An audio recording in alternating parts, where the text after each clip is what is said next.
এই পৃথিবীর আবিষ্কারে সৃষ্টিতে পৃথিবীর মধ্যে একটা সেরা রাষ্ট্র আছে, সেই রাষ্ট্রটার নাম কি বলতে পারবেন?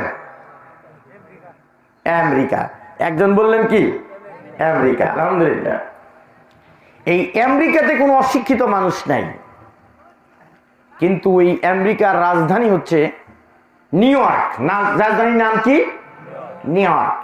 এই নিউ ইয়র্কে এই যে বিদ্যুৎ গেল না, বিদ্যুৎ যদি 3 মিনিট বিদ্যুৎ না থাকে সেই শহরে, তাহলে 50টা ডাকাতি হয়। কয়টা ডাকাতি হয়? 3 মিনিটে কয়টা ডাকাতি? 50টা ডাকাতি হয়। সেই নিউ ইয়র্কে প্রতি মিনিটে 1জন করে মানুষ হত্যা হয়। প্রতি 24 মিনিটে 1জন করে নারী ধর্ষিতা হয়। এই ধর্ষণগুলি কারা করে? শিক্ষিতরা না অশিক্ষিতরা? তাহলে ওই যুগটাকে আমরা কি বলবো? সোনালী যুগ বলবো না অন্ধকারের যুগ বলবো? তাহলে আমেরিকা কি অন্ধকারের যুগ না সোনালী যুগ? কথাটা কি বুঝতেছেন? ওই রকমই অবস্থা ছিল আরবে।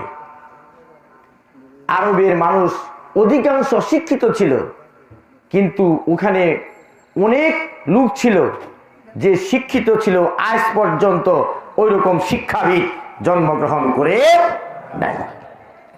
ইমরুল কায়েস নামে এক কবি ছিল। এই তাফসির পড়তে সময় ইমরুল কায়েসের নামটা পাওয়া যায়।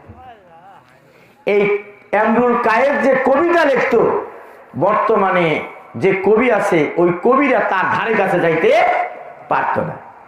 মুহাম্মদ সাল্লাল্লাহু আলাইহি সাল্লাম জনগণকে কোরআনের শিক্ষা দিত, কোরআনের শিক্ষা দিত। সেখানে ওই কাফেরেরা ওই ইমরুল কায়েসকে নিয়ে যাইত, বলতো তুমি সাইটে আরেকটা মিটিং ডাকো, ওই মিটিংয়ে তুমি কোরআনের বিরুদ্ধে কবিতা লেখাও। ভাইয়ের আমার, হাদিসে আসছে ওই কবিরা কবিতা লিখত যাতে মুহাম্মদের কোরআনের কথা তারা শুনতে না পারে। আর মুহাম্মদ সাল্লাল্লাহু আলাইহি সাল্লাম তার স্ত্রী আয়েশা সিদ্দিকাকে বললেন, আর অন্যান্য সাহাবীদেরকে বলতেন যারা জ্ঞানী লোক ছিল, তাদেরকে বললেন তোমরাও ইসলামের পক্ষে কবিতা লেখো, যাতে ওর কবিতার চাইতে তোমাদের কবিতার মধ্যে আল্লাহ এবং প্রভুর শ্রেষ্ঠত্ব ঘোষণা হয়। বলেন আল্লাহু আকবার।